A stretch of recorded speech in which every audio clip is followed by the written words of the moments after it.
பெயரை வைத்து தமிழகத்தில் பாஜக அரசியல் செய்வதாக தமிழக காங்கிரஸ் கமிட்டி தலைவர் செல்வ பெருந்தகை விமர்சித்துள்ளார். நீலகிரி மாவட்டம் உதகையில் செய்தியாளர்களை சந்தித்த அவர், கரூர் சம்பவத்திற்கு உண்மை கண்டறியும் குழு அமைத்த பாஜக கும்பமேளா சம்பவம், மணிப்பூர் படுகொலைகள் தொடர்பாக ஏன் குழு அமைக்கவில்லை என்று கேள்வி எழுப்பினார். அரசியல் பிணத்து மேலே அரசியல் பண்ணுவாங்க. பிணத்து மேல அரசியல் பண்ற சில கட்சிகளை காரி துப்புன்றாங்க மக்கள்லாம். நான் போன இடத்துல கரூர்ல காரி துப்புறாங்க.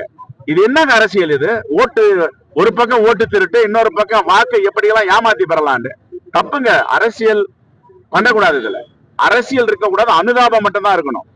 அரசியலை மேல் நோக்கி வச்சு இருக்கிற கட்சிகள்லாம் அனுதாபம் இருக்கா? இன்னும் அந்த ஈரம் காயல. அவன் வீட்டுல அப்படி துக்கம் இருந்தா அப்படி பேசுவான் அரசியல், ஒவ்வொரு அரசியல் கட்சி தலைவரும். இதெல்லாம் கொடூரமான முகங்கள். இது அந்த கொடூரமான முகங்கள்லாம் இப்ப தெரியுது. இப்ப இந்த ஏமா மாலினி தலைமையில போட்டிருக்காங்களா பாஜக குழு வந்து ஃபேக்ட் ஃபைண்டிங் கமிட்டி. கும்பமேளாக்கு ஏன் போடல? கும்பமேளாக்கு போட்டிருக்கணும்ல பாஜக மாநில ஆட்சியில.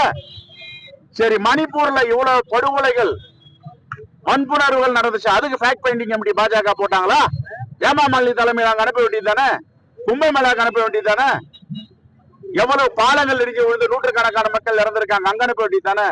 தமிழ்நாட்டுல அரசியல் பண்ணணும்னு ஒரு சில கட்சிகள் துடிச்சிட்டு இருக்கு. பிணத்து மேல அரசியல் பண்ணாது. இதுதான்.